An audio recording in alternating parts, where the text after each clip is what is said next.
is going on, everybody? Still too short. I don't think I let it go longer that time. It did go longer. It went all the way through. It went longer, meaning that every other time you've told me it went all the way through, you've been lying to me. I told you it went longer. You know how I know it went longer before, too? How? Because I recently saw the video you just put up. Oh, yeah. Yeah, I did put a video up. There's an annoying hum inside of that thing as well. Yeah, that was because the AC was on in the truck. Yeah. And it was kind of warm, even though it was underground. There was a lot of stay like 60 in there. It is, but whenever the truck is heated to like 120 degrees before you go down to the 62, it still radiates heat. What were you thinking? You got to turn the AC on.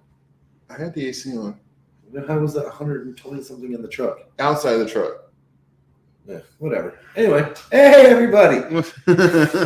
How are you doing? You know what you haven't done in a while? You haven't done your opening. Yeah, today's not the day. Today's not the day? You sure? Got a little boo-boo. Not enthusiastic. It's not going to go well. I wouldn't do it justice. So Justin wouldn't do it justice? Justin wouldn't do it justice. Wouldn't be just in time. Wouldn't be just in time at all. No, it would not. Hold on, guys. I'm trying to, because we're using new internet, so hopefully. Yeah, was Paul lying? I don't think so. I can't tell though, because I can't tell what they see. Oh, valid. So if we're better than what we were at the beginning last week, you said, give me a hell yeah. Logging in. It was quicker. It was better. It was quicker. Faster. But I'm saying quicker. We don't know if we sound like we're underwater. Paul said eat one, bro. We don't know if we're underwater or not. We're not underwater, dude. Haven't been underwater. We're not fishing under the sea. That's not what they thought. That's not what Tennessee Flatbear thought last week. No. It sounded like we were underwater. Hey, the birthday boy is here. Yeah, he came through, didn't mention his birthday to anybody, so no one really knew until at the Facebook deal. It's like, oh wait, but he's already gone for the day. Oh, you should have asked me. I would have told you. You weren't there. Oh, could have called me. That'd be a weird thing to call and ask. Hey, like random. Hey, is it Thomas's birthday? It is. That'd be an odd thing just to randomly ask. And it is sore. The back is sore, fellers. Appreciate you asking. It is sore though. Yeah, he doesn't move very well. I move fine until I don't. Which is, yeah. Because as you can see, he wasn't enthusiastic about his intro. No. His intro didn't get to play a little guitar today. Yeah, that's all of what it was. And they couldn't even see it because it's below the screen. So that's even worse. Oh, sorry. That's true. I won't So let it that. looks like you're playing. I'm screwing everything else. I'm screwing everything up today. Everything up. All right. But either way, we're back. And better than yesterday. You're not. Oh, but I am. I feel much better than this morning. We'll say that. Like sleep seems to stiffen that thing up, man. Really? It takes a little bit for it to get to moving. Well, yeah. Age, I'm sure, is also a factor. Hey. I'm going to need you to shut that down. Shut that conversation down, dog. Is it true? Shut it down. Shut it. Okie dokie. Shut it. I was being tripped up by wires. I didn't want to touch the wire we're not supposed to touch. You don't want to. Yeah, see, Tennessee Flatbear tried calling you yesterday. We all know that. No, today. Oh, today. Well, we all know that. Oh, Justin that doesn't make it any better than No, I it doesn't. That it said today. It says today. Well, 'cause we all know that Justin has a hard time with the phone. With answering his phone. Well, you got to have the phone with you to answer it. True. And you know how many people texted me today, be like, "Hey, man, so apparently there was somebody in the class today that looked like me." Because a lot of people thought I was at the pad today talking to the class, and I was not. I was not there. He was there in spirit. Well, like, dude, one cat texted me saying, like, "Man, I could have swore that was you. Like, that dude looks just like you." Well, I had a day off, so I really didn't see. We get a lot of those. I do. Well, I started realizing this from now. It's like when you make your own hours, it's like I'm tired of like just burning myself out. You don't work that many hours to begin with. Exactly. Now I'm not being as burnt out. I don't take 2 days to reset. But I come to find out, it's like whenever I have a student who ends up having issues, and then I have issues with them. I transition over to the new students. That kind of carries over to the new students unless I have a buffer day. Buffer day. So, ooh, speaking of buffer day, since the flatbedder's here, how'd old Tippy Toe do today? oh yeah. Yeah, he's supposed to get his thing today. He's supposed to get that license today. Let's see. I feel bad for that student. Which one? Yours? Probably. Yeah, because I don't have any. No. I mean, you need to get Can't be mine. But either way, They're doing just fine without me. true. So I started doing videos again. I saw that, and I wanted to bring your video into today. How are we gonna bring it into the day? So it's already there. You were talking about things, and I was like, oh, you should really elaborate on certain things. On what? Number one, campus. Campus? Yes. Campus is the worst place to get information from. Yes. The worst place. That's what I brought up. Oh, 13 points. Ooh, 13 points. On what? I'm guessing Alley Doc. You guess Alley Doc? What you guess? I'm guessing Alley Doc because I don't think you would have done that on parallel. Parallel left. Really? That's what I'm going with. Anything's possible. Oh, Bryson says, Sean. That's my name. Yes, very, very good, Bryson. Look, the mouse is over by me today. It is. Sean. It's been over by you. Has it? Yeah. No, last time it was over there. No, the other one was over here. You had the you had the I had the Star Trek mouse. Whoa. 10 offset. Oh. 10 on offset. How did he get that?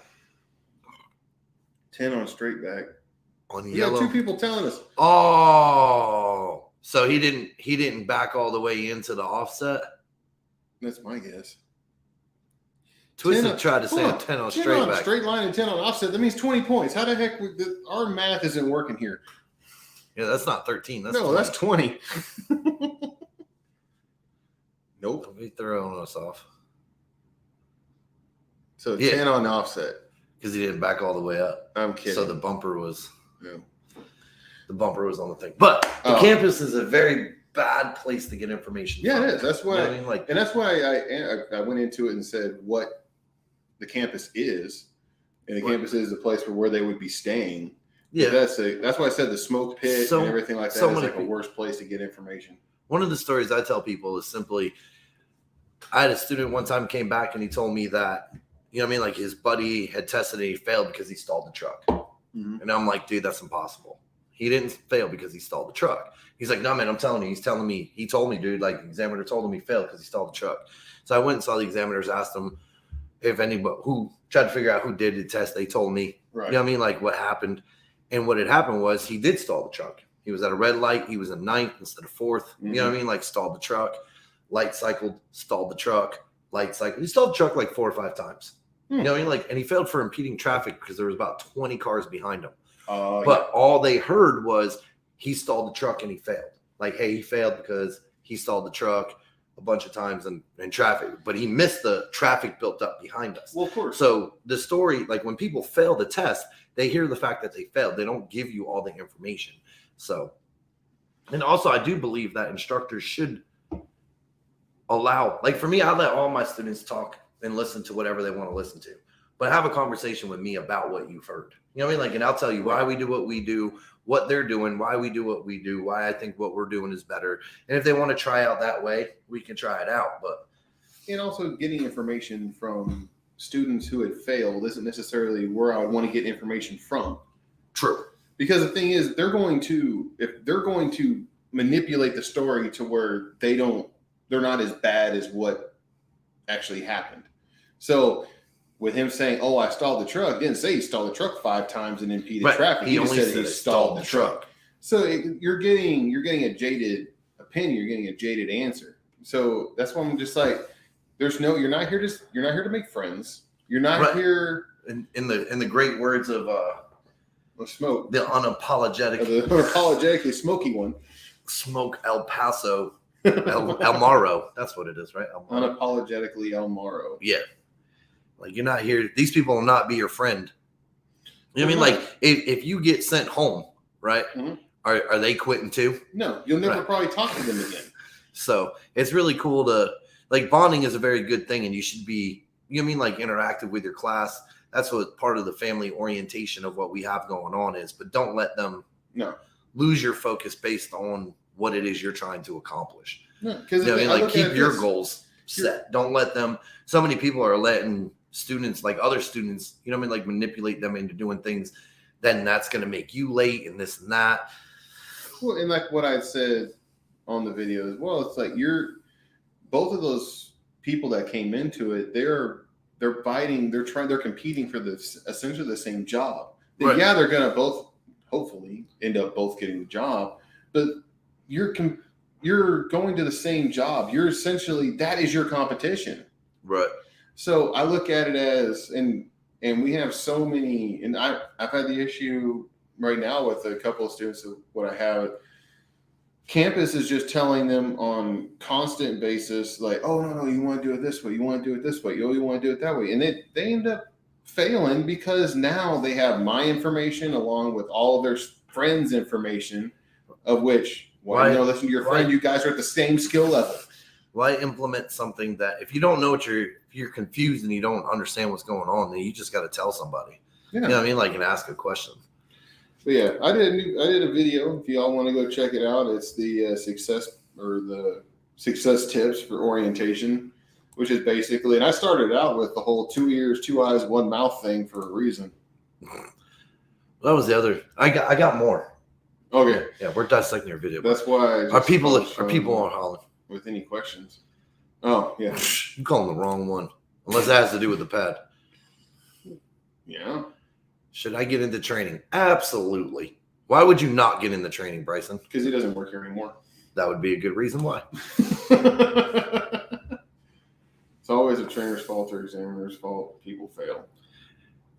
And that's like, I don't understand how people think like the examiner cares that much. No, exactly. Like, what makes you think the examiner cares enough to hate you? You know what I mean? Like, you're really thinking fairly highly of yourself. It's like I watched the thing the other day, and it was about wearing like your jersey.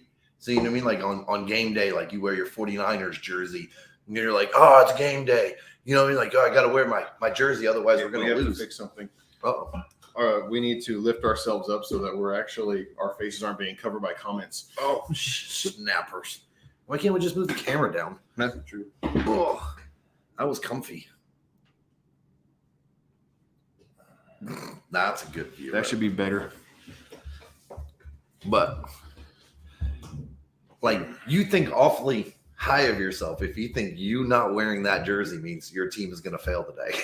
You know what I mean? Like, true. Like, you're that important to the whole situation that if you don't wear your jersey, you know what I mean? Like, the team is going to lose today. Like, nobody is that special. Nobody's that important. Well, it's like there's a lot of superstition when it comes to. It's the same thing with baseball. A lot of people have superstitions, like if they don't wear the right hat, they don't wear the right shirt, that then their person's going to fail. They don't wear the right color. Just do you. And I mean, like, honestly, I'm not even going to lie. On occasion, it can be the trainer's fault.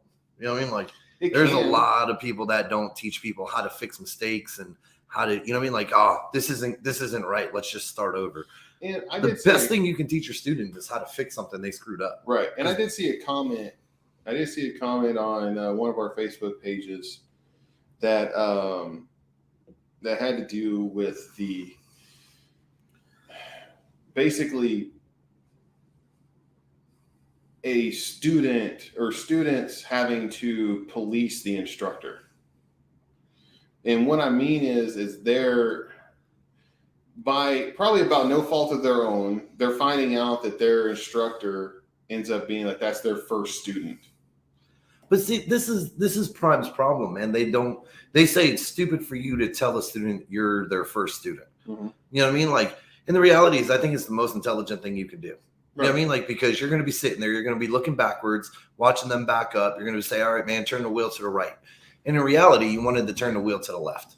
Right. You know what I mean? Like, but you're seeing it backwards from how you normally see it. So now this dude is like, you can't even back the truck. You can't even tell me how to back up the truck. How the hell are you going to teach me how to, you know what I mean? Like, there's no way you can teach me how to do this. But if a student understands, like, hey, man, like, I'm learning how to get this done, so I'm going to tell you the wrong way a few times. You know what I mean? Like, then that dude at least understands. Like, I told my first student, he was my first student. I get that. But then on the other side, whenever you have a student that's coming to a professional establishment of what Prime is, and you have them expecting a certain level, and whenever you're looking and say, I'm hoping I'm getting the best of the best. And then you get an instructor who, like, when he tells you, hey, you're my first student, I mean, that's gotta kind of kill your enthusiasm a little bit. But like, for me, I'll say like my first 5, you know what I mean? Like, it was fun. You know what I mean? Like, they understood, you know what I mean? Like, because again, like, if you're struggling as an instructor to try to figure things out, and I don't know you're my first student, isn't that a worse brand? Like, man, they got a bunch of idiots here. You know what I mean? Like, this dude doesn't know his, you know what I mean? Like, his leg from a hole in the wall. You know what I mean? Like, like, that's just as negative as, hey, like, because I promised my dudes, like, look, man, we're going to struggle. Right. I'm going to get you through it. You know what I mean? Like, you stick by me, I stick by you, we're going to win. You know what I mean? Like, you're going to get this license somehow, some way. We'll figure this out. You know what I mean? Like, and I think that's imperative for a student to understand in order for them to have confidence in you in a way. You know what I mean? Like, you can't give up, but you also have to be able to ask for help when you need it. Like, there was a guy on the Prime page today asking for some help in the instructor version of it. He's struggling pretty hard. And also, you guys say, and this is coming to new instructors, if you guys happen to be watching this, we have no problem helping out if you guys come and ask a question. Are we going to hold your hand and walk you through everything? No. But we're also going to help you out if you have any questions. I have no problem answering questions of new instructors that come over and ask, hey, my guy, what I won't do is teach your student. Right. That's not what I'm going to do. I will help you, but I'm not going to go walk over there and do your job. Right. I'm not here to make your money for you. No. And that's not. And for the most part, I see most instructors don't do that. But I think also, and I'll ask this question. Do you think that we would have the same issue when we have students having issues with their instructor, because knowing that their instructor is like that's their first student? You think we would have that issue if we did a better job of getting instructors up to a certain level before we actually give them a certification as an instructor? I'm going to say that's a twofold. I believe the students and the instructors could be on a better up and up. You know what I mean? Like, I've told them before that the amount of information that you give a student when you first come through, right? Their orientation is what, 3 days now? You know what I mean? Like, Monday, Tuesday, and you kind of get released Wednesday. So it's really like 2.5 days in a way of anything. I look at it. Do you know how much information they're given in that 2.5 days? Oh, hell. Yeah. And they're expected to remember that. Right. There's no way. That's why I give my, like, and it's the same thing with instructors. I feel like you're asking them to remember all of these things in like 3 days. Right. Then they're going to spend 2 weeks out on the road with a student, right, and teach them a whole bunch of other stuff. And then you expect them to come back and remember how to do this. You know what I mean? Like, well, they should have took notes. Well, if I took notes and then I don't remember the book, the notes are kind of useless to me. I think if we were to, and this goes kind of more because, like, even during the certification process for the instructor, there's a big emphasis on learning the points of what Prime tells you to learn. Do you think? But I don't think. I think that if we were to take those potential new instructors and we were to put them on the pad and tell them, hey, do this maneuver without any points or anything like that, do this maneuver within the criteria of what we would for Missouri skills test. Right. And that would be their determination on whether or not that they actually end up being an instructor. Do it as an actual practical exam as opposed to memorizing a certain point to get yourself in the hole. I understand where they're at with that as well, though, is that how do you, like, for me, I always, now, like, I used to watch them back in the hole and do all that other good stuff. Like, hey, man, show me how you do an offset to the right. You know, like, and they would pull up, they'd get it in there and stuff like that. And then I'd be like, all right, man, now tell me how you did it. And they're like, oh, well, you know, I just kind of did it. Okay, but How are you going to tell your students just kind of do it? You know what I mean? Like, I get that. You got to have a way to be able to explain it. So I understand, and everybody deserves a shot. Like, there's a lot of good dudes out there that, you know what I mean? Like, the test is weird. Like, who offsets? Like that. Like I can give you realistic versions of an offset. I mean, I can give you a realistic version of parallels, and I can give you kind of a realistic version of an alley dog. But who in the world offsets?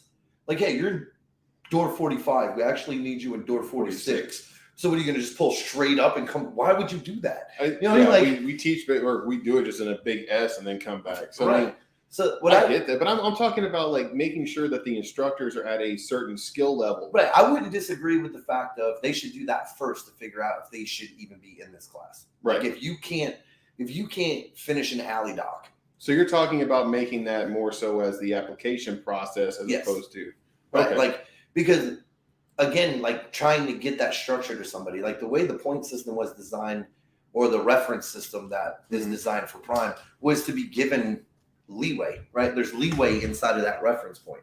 Right. And so like your 3 inches and my 3 inches are different, right? How I see it, how you see it, those are two different things. So, you know what I mean? Like, it's designed to give you that leeway. It was never designed to be specific. Right. And I don't think they do a good enough job at that. But like, I do also feel like they do a good enough job to say, hey, build on it, right? You're not held to this one, right? This is just what we think is the easiest way. It does give you a lot of ways to implement real world backing. You know what I mean? Like, I think some of the things that people do on the pad now, you know what I mean? Like, there's no implication, right? Like, in the fights that we've had on Facebook, I've tried to tell people, like, my job is to build a foundation. Your job is to expand upon it, right? Sure. Like, I build the foundation, you build the house. You know what I mean? Like, and then they fix the house up on their own when they get their own truck. You know what I mean? Sure. Like, so if you're doing, like, for any instructor, if you want to become better at it, the biggest thing you got to do is ask yourself, okay, like, how can you implement whatever it is you're doing into real capable actions? Like, I always tell people, well, you'll never back like this again. But that's because instead of the biggest thing that changes on the pad than from anywhere else is how you set your angle, right? The test forces you to set your angle going backwards, where in reality, you would set it going forward. Like, you would have came out of the left lane on the alley dock, you know what I mean? Like, pulled up to the far right corner and backed in. And so that's why I like, if you guys, and I've seen this on federal side, so FMCSA, I think, has a version of it, of the backing test changing. Yeah, that's been conversation for a while though. So the application is, I'm sure, is far a couple years down the road. The application is a lot closer than what we thought. So from what the new backing of what we're looking at doing, the federal has already approved it. Now it's being trickled down to the states. Right. So basically what ends up being is backing the trailer in a serpentine, if you will, which is really manipulating that trailer around obstacles, which is what that skills test was intended to be. Right. But that's why I feel like on an offset, the reality is, on an offset, once you kind of set that angle using Prime's aspect of it, you know what I mean? Like, going to that set thing and coming back around, that sets you on an angle. Right. Once you're set at that angle, now you're at the dock. Like, you're backing into a spot. The only difference is how you had to get there. In the real world, you would have just pulled up and created that angle to back in. True. And on the test, you just had to set that angle. You know what I mean? Like, going that way. But you got to be able to utilize that information to be able to pass on. You mean, like, hey, so when we get out there, this is what we're doing. You know what I mean? Like, and I think that if we were to go more so the practical side, as opposed to, but still having the points in your back pocket to help. Right. But I think that would actually, I think you're preaching to the choir here, son. Well, you're opening a can of worms. Not preaching to the choir. I'm letting the congregation know that the two preachers are talking to the congregation. Let me tell you, son. this. And the congregation said, "Amen." Can I get some real world back in the amen? We got a ghoul.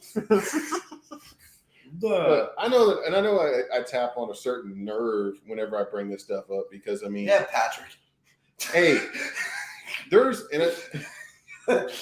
there's a lot of times whenever I'm not even using that anymore.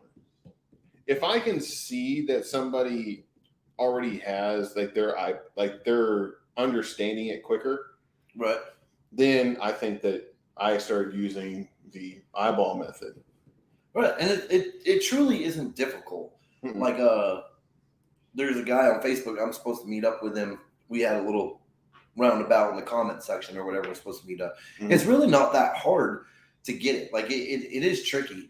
Like I tell every student and every instructor I run into, man, this is mind manipulation, right? We're playing mind chess here, right? Yeah. The hardest application you got to do as a student is left or right, man. You know what I mean? Like, and once you start to let go of that expectation of what you think you're supposed to be, that's when, you know what I mean? Like, that's when things start to play itself out better, is when they let go of, I need to get this, right? Like, right. The biggest problem for most students is the need for the license outweighs the education. The fuck it mode, which is what I call. Oh, yeah. I forgot. The fuck it mode. Yeah, there's levels that don't give a fuck here. Yeah. Man. Like, well, what I call it is the fuck it mode. And the fuck it mode to me runs along the same side of what Justin was talking about, is wow, people are where with clicking your head on this is either going to happen or it's not. That's what I'm talking, like that right there. Once you've gotten that, it's almost a little bit of serenity to where click it, tap it. There you go. Now you can move it. But it's when you clear your mind on that side, what we're doing for the 2 weeks of what we end up having you is we're starting to establish muscle memory. What up, Tim? What's up, Tim? Hey. Turbo. Continue. But we're establishing muscle memory. So your brain is getting in front of that muscle memory to where your brain is keep firing on all cylinders. Like, oh, I got to get this. I got to get this. I got to get this. But the muscles are like, hey, we know he's taught us this. Just shut up. But and this is where you got to be careful, is that students hear what they want to hear. There's an instructor on the pad, good friend of mine. You know what I mean? Like, most of y'all that know us will know probably who I'm talking about later, but we're not going to shout him out like that. When I first started watching him be an instructor, he's sitting out there and they're working on the alley dock, and he kept telling the student, wrap it around the cone. Mm-hmm.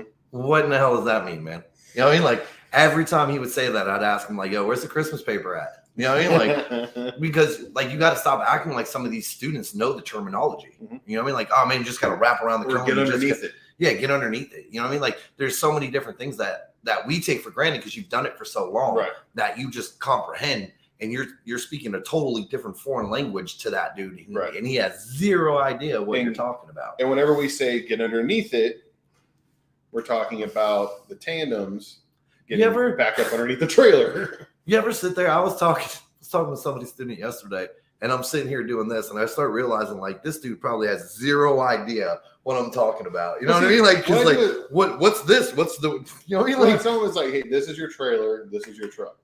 So I'm like, hey, so you have it like this right now. We're wanting it to be like this. Right. I do this a lot. That's why I break out. I normally break out my portable truck and trailer. It's like he's trying to tell somebody to try to steal second. Bring it up. Stop, man. Oh, that sun comes through here at the wrong time of day, right? It does. Well, I'm super glowing. What I was thinking about is what we can actually do is that big Navy flag that I have. We can have that in the background too. Not all of us were in the Navy there, bro. You're Navy brat. We're working. You're Navy brat. It's coming, man. You're in the family. Things in the future. It already looks nautical back here anyway. Things in the future. But you do have to be careful. Everybody's real quick to blame students, and sometimes it's not the student, man. Like, it's you. Like, and that right there, because I brought that up as well, is so you have a brand new student, and you may have had all this experience actually out here driving and doing all that. But whenever you're upset because the student's not getting it, but then you're turning around and being upset that student doesn't have the motivation, that's you putting your motivation into them. If they don't see you motivated, like, hey, you're going to get this, they're going to be like, well, if he doesn't care, why the hell should I?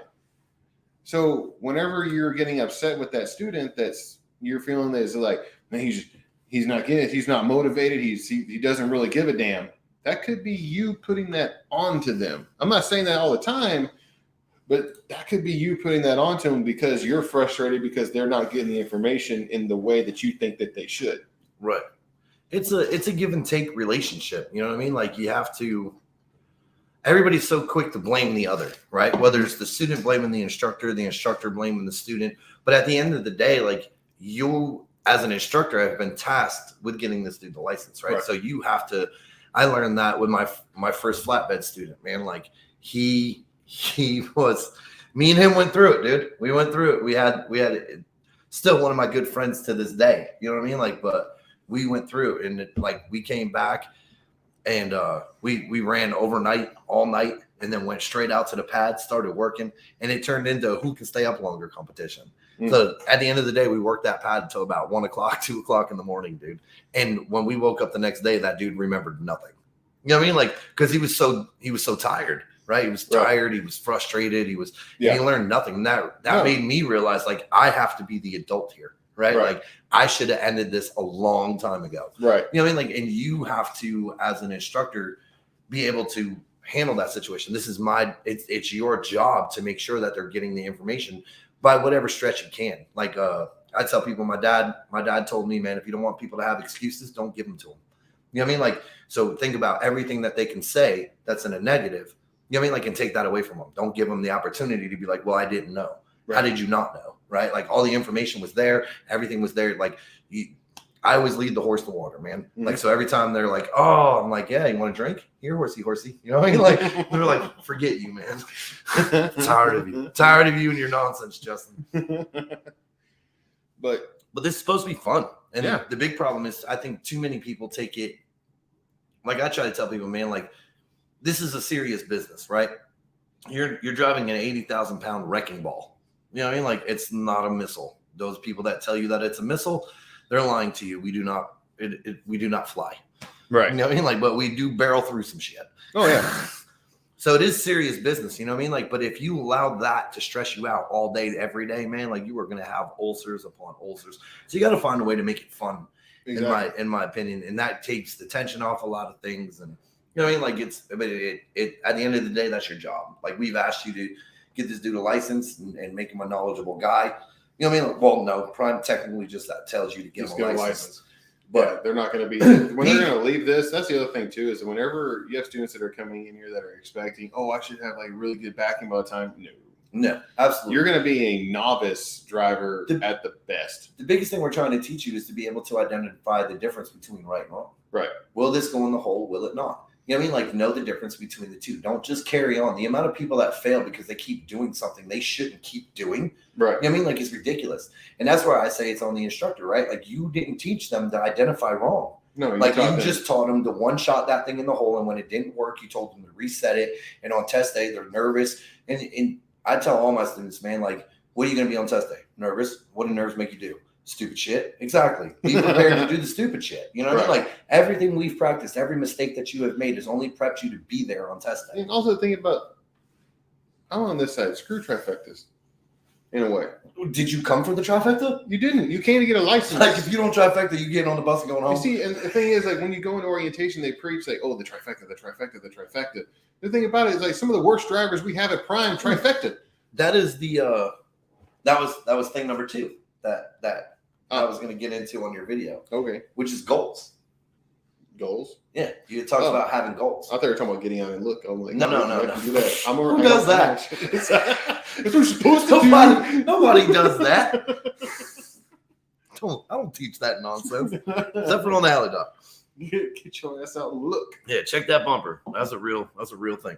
But having goals, like you said, having goals is important. Mm-hmm. But it's like having a crack in your windshield, right? Like, your goal is to get somewhere, but it takes steps to get there, right? So focus on the steps to get to your goals. Too many people are looking at their goals like, that's why I say, like, the license, the want, desire, need, whatever it might be for that license outweighs your education. And if you guys don't know what we're talking about, go watch my video. Yeah. The reality is, man, like, do I turn the wheel left or right? Right? You made this mistake. And then, but instead of just looking at it like, okay, what do I do from here? You guys are out there and you're like, oh my God, like, what am I going to do? Like, man, I need this license. I can't afford to make this mistake, blah, blah, blah, blah, blah. And the reality is like, dude, just pull up, ease it over a little bit. I got this bill. I got that bill. I got this baby mom. I got all this. None of those are going to help you get in the hole right now. No, right. It's not going to matter. The thing about it is, that's why I said in the videos, you're going to go, if you wanted to go home to try to fix something because you need to be there to fix it, you're that much worse. Right. Because now you have a bill that you have an extra bill of what you're going to have to pay Prime Pack if you're over the 7-day mark. Right.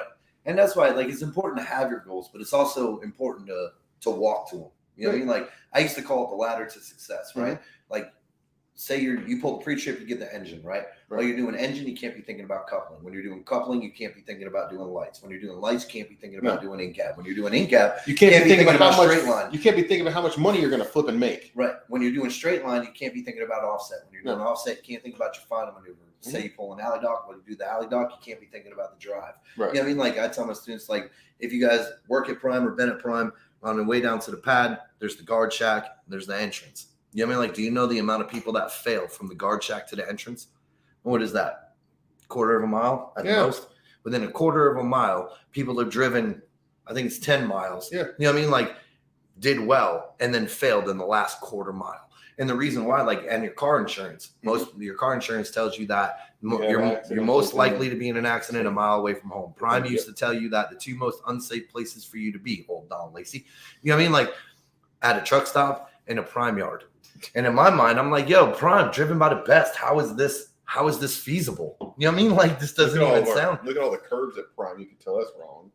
But here's the thing, right? Like, and this is what Don had said, you know what I mean? Like, is that when you're backing into that spot, back in the day when we used to have to back in that back lot. So those people that work here now that don't know, take your ass to the back lot and imagine trying to back into that nonsense. You think driving through there now is different? Go back there.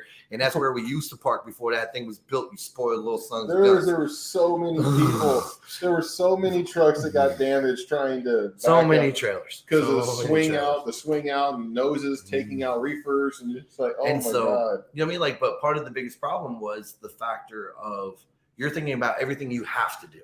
Right? Like, man, I got to get this trailer parked, got to get in, got to get laundry, got to get something to eat, grab a shower, do this, do that. You're not thinking about what you're doing. Bang. Right? You hit the trailer. That's the same thing here. The first thing you see once you cross that security gate is the pad. Mm-hmm. And so the first thing you think is, I did it. Right. You're not done until you set your brakes. Exactly. You know what I mean? Like, so your focus doesn't need to be anywhere. Like, you're never going to reach your goals if you don't pass the test. Right. Right. So, like, the goals are good to have, but I got to pass the test to even start my adventure on these goals. I am for this. If the rock is still there, we need to take that rock from whenever off of Mayfair, we need to take that rock and we need to put it over there on the corner.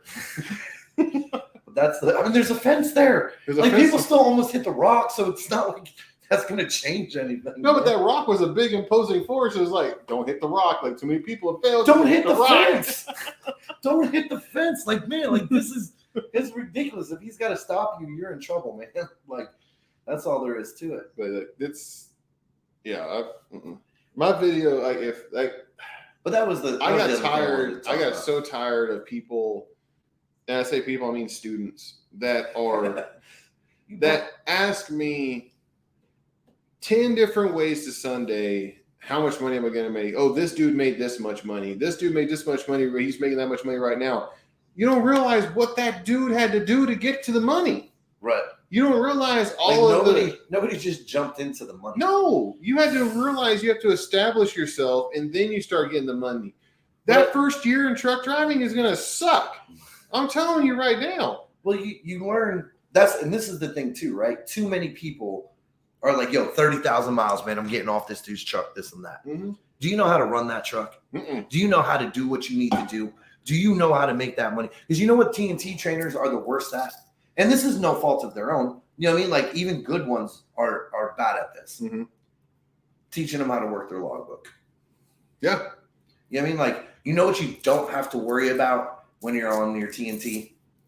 A log. A logbook. Because when you run out of time, your trainer's got it. When your trainer runs out of it, you've got it. You know what I mean? Like when you're by yourself, you have a singular logbook. And the amount of students that are probably late for loads and deliveries or could have picked up another load and done this if they would have orchestrated their time correctly, but they don't know how. So you got those little hurdles. You know what I mean? Like don't stress getting out of the truck at 30,000 miles, man. So many people are so stressed about that. There were so many times, like whenever I got off my trainer's truck and upgraded to my own, that I was running. Oh, my clock's down to 30 minutes. I'm in the middle of nowhere. Right. And I'm like, that's not good. Oh, I can't park here. I can't park there. I'm down to like 2 minutes left, and then I'll come over the top of a hill, and there's a 7-Eleven sign, and I'm like, oh, please have truck parking. Please have truck parking. There's like one truck parked there. I'm like, oh, thank you, Jesus. Like I've literally walked into the 7-Eleven and be like, I saw the light. And I wanted to just let you know that light saved my life because I was hyperventilating and about to die. And I would like one Bahama Mama, please. But it's just like, man, I've done that. It was in Kansas. I was on some back highway in Kansas, and I'm down to 30 minutes, and I'm like, corn.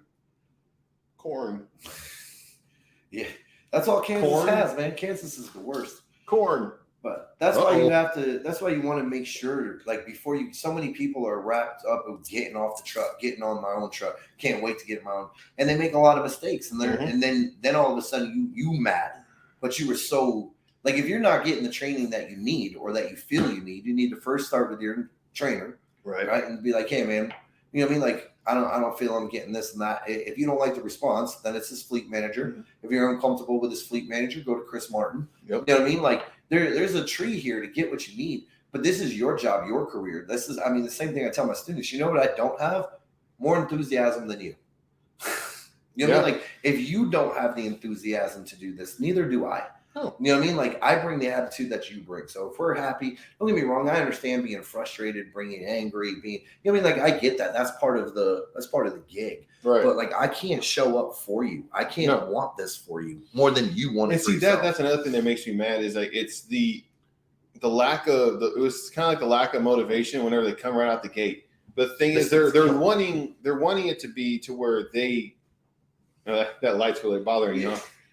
But the thing they're expecting a license just to be basically given to them, and money, or the money as well. But it's like you're expecting this CDL just to fall into your lap. Like you're going to have to put the work in order to get this. So even the thing is, once you get off of TNT, the money's not going to be there. You're still going to have to establish yourself, knowing where to run the freight lines. If you're a lease guy, running freight lines, knowing how to run your truck MPGs, knowing how to run your clock. All of this stuff is going to be going through a learning process. You're going to be going through a learning process of what's going to take almost up to that first year. So you're going to be all of this stuff is going to be coming at you like crazy. So like my fleet manager has a saying that he likes to use that during the PSD process, we're feeding you with the water hose. During TNT in your first year, we're feeding you with a fire hydrant. So, and it's true. Sorry for my absence. Oh, is that Olaf? Yes. Olaf is covering a window. Yes. Olaf is protecting us from the sun. Snowman we honor your sacrifice, sir. Snowman is protecting us from the sun. You want to build a snowman? He'll be back in later. He'll be all right. That crap, like luckily he's on a blanket. That's true. It's just that says all kinds of different things. Yeah, so snowman's keeping you so many different levels. Yeah, there's so many hypocrisies when it comes to this right now. But yeah, TNT is important. Very important. And so many people are like, but you set yourself up for failure if you don't. You know what I mean? Like you're not going to make. There's so many people who are like, hey, run your clock out. Like if you talk to 8 different drivers, man, you're going to get 8 different stories about. You know what I mean? Like how to do this. You know what I mean? Like you run your clock out. You can run your clock. You can do that, but then you're going to be forced into a 34. 34 hours basically takes 2 days. You're going to be doing a 34 in the middle of nowhere, Kansas, at a 7-Eleven. So the next thing you know what I mean? Like you did 35. Like there was a guy one time with Twinsy, and he was arguing with him 3,600 miles on the week. You know what I mean? Like he balled out that week, but show me the week before and the week after. Yeah. You know what I mean? Like you're going to lose eventually. Yeah. You know what I mean? Like run your loads. Like don't, like I tell people, man, 400 miles a day. If you run 400 miles a day for 7 days a week, that's 2,800 miles on average. You know what I mean? Like that's 8 hours of drive time a day at 50 miles an hour average. Right. You know what I mean? Like you're not even working that hard. And you know what I mean? Like it's the same can be said whenever these students are being talked to by, and I'm sorry, lease operators, but you guys do it a lot. Damn you, Thomas. About a lot of these lease operators that will just like show them, oh, well, so-and-so showed me their paycheck and he made almost $7,000 that week. Okay. What did he make the week before? What did he make the week before that? And not only that, though, like, and this is what we used to tell the class when they were thinking about going lease and stuff like that. Whatever your trainer shows you, you got at minimum, cut that in half. Yeah. And the key word in that is minimum, because teams run a lot of loads they run medical loads. They run produce loads. These are all loads that cost more, that sales charges more for us to run, because they cannot sit in the back of the trailer. They want them to go. You're never going to see those loads as a solo driver. No. You know what I mean? Like, so those loads pay more than the average solo load pays. Yep. So that's why I say at minimum, right? I'm cutting one logbook off of my truck. So at minimum, I got to take whatever he made, cut that in half. Then I got to look at the loads that I ran. Are they team specific loads? If they are, then I'm not making that either. Nope. You know what I mean? Like, so there's a lot of things. There's a lot of different things to this game. You know what I mean? Like, just because you have a license doesn't mean you know how to run the business. No. You know what I mean? Like, it means the thing I have a student right now that he aspires that he wants to have multiple fleets. That's great. That's multiple awesome trucks or multiple fleets. He wants to have a fleet, and he wants to have multiple fleets. Why? So he's motivated on that side. I get that. Prime has a fleet. You know what I mean? Like, why does he need multiple fleets? He wants to make that money, but he wants to have a lot of tax money. Well, let's go ahead and say he wants to have multiple trucks. Whoa! So the thing is, that's an awesome goal to have. Like I told him, I'm like, that's an awesome goal of that's what to have. But the thing is, what you need to do is you need to establish yourself first. Well, here's the trick too. Start with a truck. Yeah. Start with a truck and then run that truck. Right now, it's hard to get a truck. Yeah. Let alone multiple. Just ask Prime. Yeah. So what was your other question? Any other questions on the video? I can't remember, but those were two that I wanted to put out there for sure. It's a good video though, man. I like it. Minus your AC running. That's my fault. Should have sweated it out, bro. I listened to it afterwards. I was like, wow, that is kind of loud. I listened to it over the speakers, and I just kept hearing them. I kept thinking it was my truck. I'm like, what's wrong with my shit? What's wrong with my shit? But yeah, I was also the thing was too, the reefer was on too. So that's what I thought it was at first. Yeah, the reefer was on and the APU. Well, welcome to truck driving. Shoot your videos at better times, bro. Yeah, well, I just happened to have time on my hands because I was underground and I couldn't do anything on my phone except for make a video. So I was like, might as well do it. Might as well get it done. Should have plugged in your little. That's why if you watch it a couple times, I'm like this. This is freaking. You did 500-pound blocks of cheese are coming out the back of that trailer. Dude, 500-pound blocks? 500-pound blocks of cheese. Just one solid thing of cheese. Yep. Wow. So that's how, That's the craft crazy. and the caves, they'll shred some of that stuff too. It's huge 500-pound blocks that came out of Wisconsin. Wisconsin. Yeah, I've been in Wisconsin a lot this week. Huge 500-pound blocks of cheese, and there was 54 of them. Wow. 54 500-pound blocks. That's a lot of cheese. I was like, man, that's going to back you up for the rest of your life. It takes forever to eat. But I opened the back after I got done. It's like, it actually smelled pretty good. Cheesy. It smelled like cheese. It was very cheesy. This is cheesy. But and also I did want to give, because this happened this previous week, and I'm going to talk to my student, see if he's good with me putting out this video. His trailer caught on fire.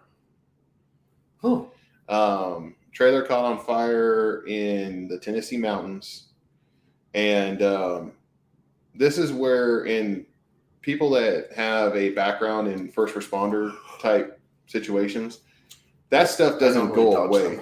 Well, what I mean, so he was sleeping. His student woke him up with the words of what you never want to hear from a student. Hey, we're on fire. So he woke up, jumped up, and this guy used to be a cop for, he said, I think it was close to like 20 years. Retired as an officer, jumped out of the truck, and he said that he never disconnected that trailer so quick in his life because he had just got that truck. It was brand new, only had like 30,000 miles on it. Right. So he disconnected the airline super quick, pulled the electric, pulled the safety release, and he said he didn't even care about dropping the landing gear. Just whoom. And at that point, it's a lost trailer anyway. Yeah, pulled out from underneath, and that thing went fully engulfed. It was nothing but the combo loads of the chicken parts into the bags in those big totes. So it was a big fire. So that stuff like there, it's smoked chicken, baby. Yeah, I was thinking like, man, it must have smelled pretty good. It must have smelled like a barbecue. Now with plastic around it though, yeah, like they were bagged. It was bad. Well, it wasn't. So I'll show you. It wasn't like fully bagged. It was a big bag with the chicken in it. Yeah, but that's the bag. Well, I guess the chicken in the middle would have been fine. Exactly. So here we go. See if I can't. Here we go.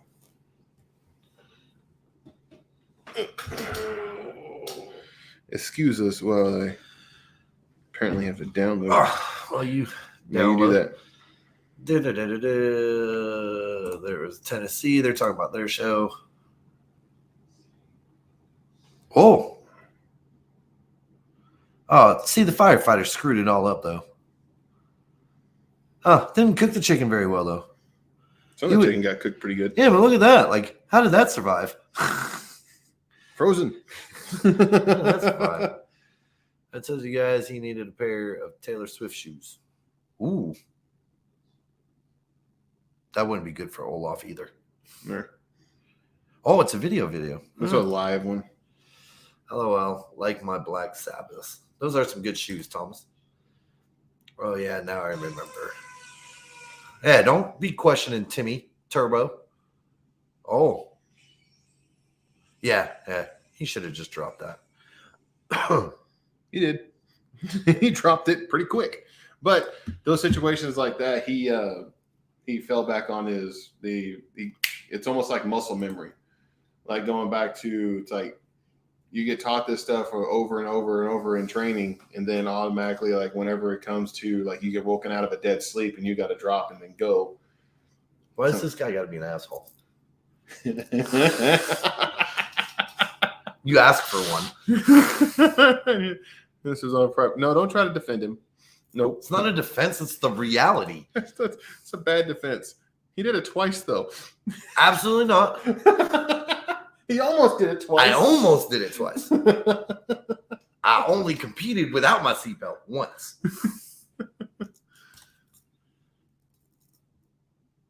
I don't know what the Northman is.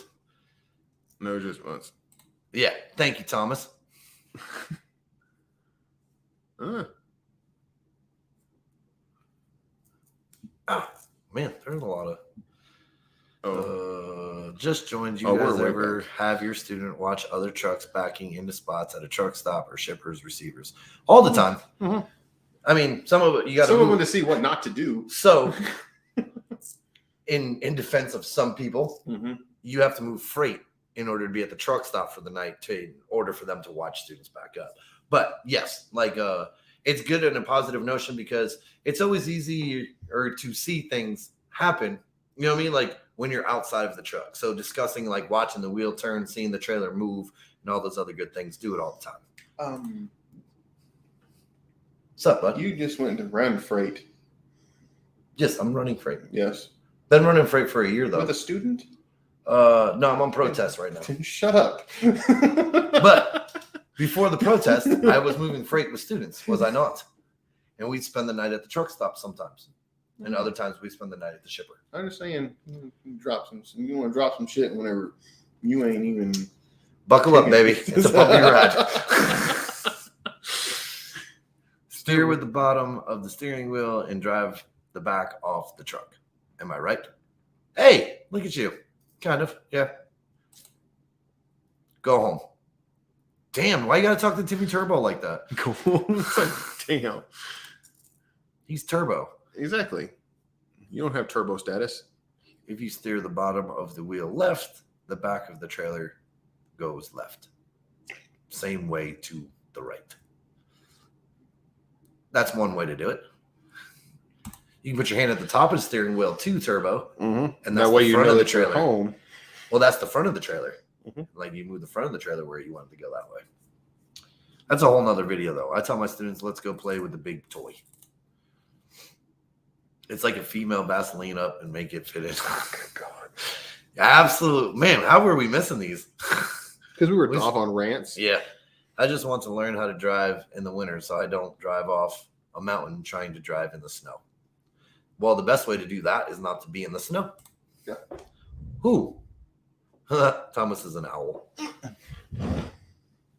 And I didn't, Justin. I don't know what he didn't do.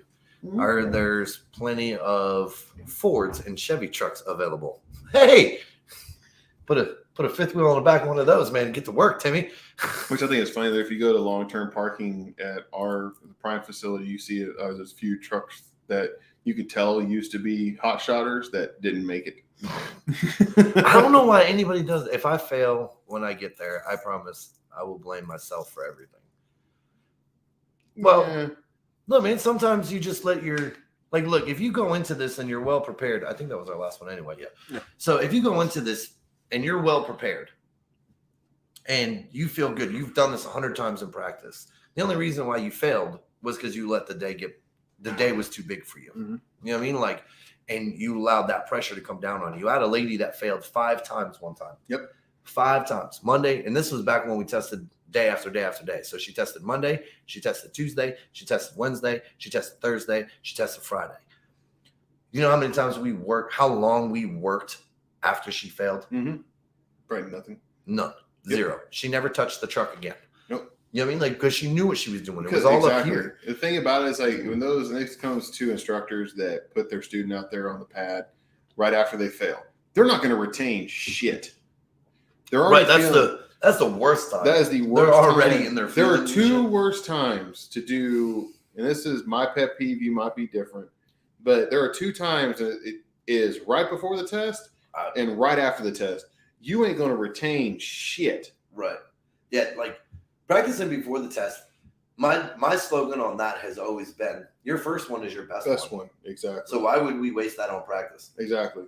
Because I even tell my students that too. It's like your first, like, can we practice the day before the test? No. Well, the day before, yes. The day of, no. I will pre-test you the day before, and then the day of the test, you come in, we test, and we go. And I said the first maneuver is always going to be your best maneuver, because if you start doing, if it gets in the hole, you're going to be worried about, well, it's not in the hole perfect. Right. You're going to try to manipulate whenever you get on the test to be like, oh, I need to make it perfect, so I need to do this a little bit differently. The reason why your first one is your best one is because you have nothing to judge it against. Yep, exactly. You know, like, as soon as you put something in your head that you have to judge against it, you know what I mean? Like, that's when things start to go wrong. And I would say this: watch out there on the pad. Watch when, like, the students that their instructor puts them out there on the pad and practices right before the test. Watch and see which ones fail. And I will tell you that more likely, a lot of those, the ones that practice the day of the test, fail. It happens. It happens more often than not. Like, the thing is if you know what you're doing, why do you feel the need to have to practice before the test? Exactly. Like, why do you want to do that? No. Like, you're shorting yourself, you're hurting yourself, you're not doing well. I also get on to my students for this. Whenever they come in the day of the test and their face is buried in the pre-trip. Like, no. The thing about it is, like, look, what's the day of the test? If your face is buried in the pre-trip, you're not going to retain any of it. Your brain has already retained as much as what it's going to do. Now it's just kind of like, oh, why am I still looking at this? It's not going to go well. I get refreshing and everything like that, but the day of the test, that's not when we refresh. It's game day. We don't practice on game day. I tried to do it at the rodeo, and I was like, so I woke up early trying to go over last minute things, you know what I mean? Like, keep it fresh in your head. I just started confusing myself even more. I'm done. Like, I know what I know. You know what I mean? Like, at this point, like, I'm not going to learn anything else, and I'm just confusing myself more than I'm helping myself. So what happens whenever you catch on fire? Apparently, if you catch on fire, you should stop, drop, and roll. But that's not what the question said. That's not what the question said. It says if there's a pile, if your clothes, It says if clothes clothes are if on clothes. It doesn't say if your clothes are on fire. It said if clothes are on fire, what should you do? If clothes are on fire, what should you do? Stop, drop, and roll. So there's a pile of clothes on the ground, and you're just going to roll over them, even though you're not on fire. But if you look at the questions or look at the answers, the one that really pops out the most is probably stop, drop, and roll. Right, but trickery, man, trickery. We're talking about people who check your spelling, right? They misspell association just because they want you to make sure that you know how to spell association, okay? So don't play these games with me. Don't play these games with me, ATA. I'm not here for them, all right? You know, like I'm not here for your pettyism. Not here for it. The thing about it, I kind of blame Thomas on that because you wouldn't even have known that they messed with you that way if Thomas hadn't said something that association. They did it. It was on the practice test. But that's because like the practice test is questions of the test prior. Right. You know what I mean? Like, so if it would have said, hey, if your clothes are on fire, what should you do? Obviously, stop, drop, and roll. Taught me that in elementary school. But if you're just saying clothes are on fire, what should you do? Use a fire extinguisher, use a hose, some other stupid thing that I knew that wasn't the answer. You know what I mean? Like, or stop, drop, and roll. So we know this, that if Justin ever catches on fire, he is going to be looking for a fire extinguisher. Dude, so when I was younger, hanging out with this dude, man, and we're all out there, you know what I mean, doing young people thing, and indulging in some adult activities that we shouldn't have been indulging in. But anyway, dude's working on his motorcycle, on his dirt bike. You know what I mean? Like, and dude comes out and why do you have to get the sound? Why do you have to do the sound effect? People know what a dirt bike is. It's necessary, dude. It's necessary. Don't question the things that are coming out of my mouth right now. Okay. So, you know what I mean? Like, so we're all passing the thing around, and he goes to light up a cigarette. Well, after working on the bike, he's got gas and oil on him. Dude lights himself on fire.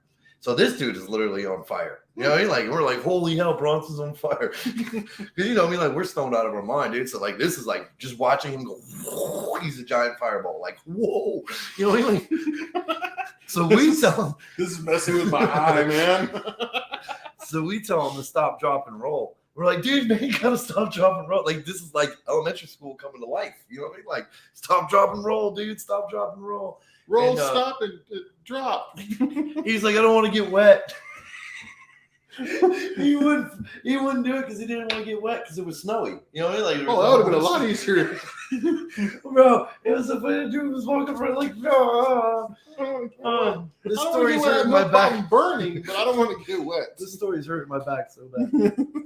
That was the dude who would never die, man. That was the dude that would never die, Brian Bronson. You know what I mean? Like, same dude takes his motorcycle. He's drunk and high as a motherfucker. And he just riding, dude. He's coming down. He's doing like 50, 60, pulling a wheelie. With the sound effects. Wait for this one, right? Comes up on some sand on a turn. So you know those fence posts, those like thick wooden fence posts? Oh, yeah. He goes through those. Goes through those wooden fence posts and right into the people's house at probably about 40, 45 miles an hour. Just slams through that fence at 60, 70. You know what I mean? Like, and probably is down to 45, 50, hitting to that people. Like, just, bro, we had a kegger for that dude that night, right? Like, we were having a kegger anyway. You know what I mean? Like, that was happening. We were out in the woods drinking on some adult beverages at the age of, you know what I mean, like 14. But, you know what I mean? Like, we're like, oh, man, here's the Bronson. You know what I mean? Like, da-da-da-da-da-da-da. Dude, why we catch this dude the next day on some crutches? Like, just, like, Bronson would never die, dude. There was a story that a comedian actually said that I had a couple of friends. That's because he made it up. No, like, I've had a couple of friends that were very, very close. That were kind of close to doing this. So, like, they went to there's California, we do a lot of bonfires like on the beach, right? Especially if you live near the beach. apparently they cut like a telephone pole and they do a bonfire with it. Well, you have a whole bunch of people that are sitting in the stand. You have a whole bunch of people that are probably drinking when they shouldn't have been drinking, doing some other stuff. Movie with Kelly Clarkson. And they keep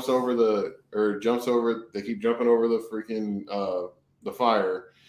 Oh, he ended up being kind of inebriated, so he had tripped, and when he fell, his hands went into the fire. Ooh.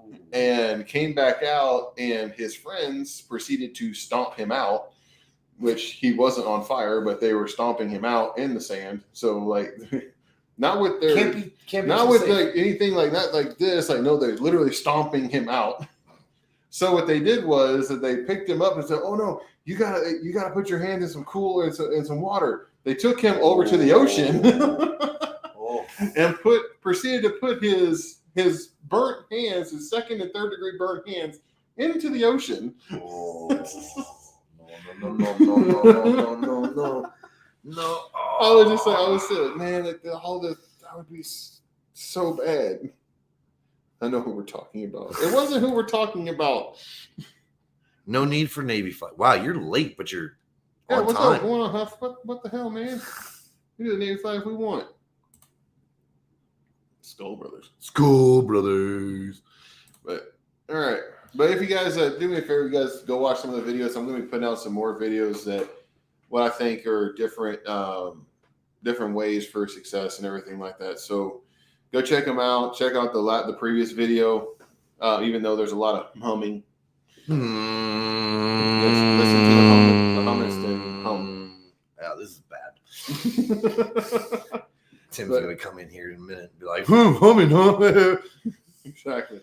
But all right, guys. That had to burn. Yeah, we're going to go ahead and get out of here. Like Usher, bro. Just let it burn. Anyway, all right, guys. We'll see you guys later. Until next time. Mountain Dew. Mountain Dew. Mountain Dew. Mountain Dew.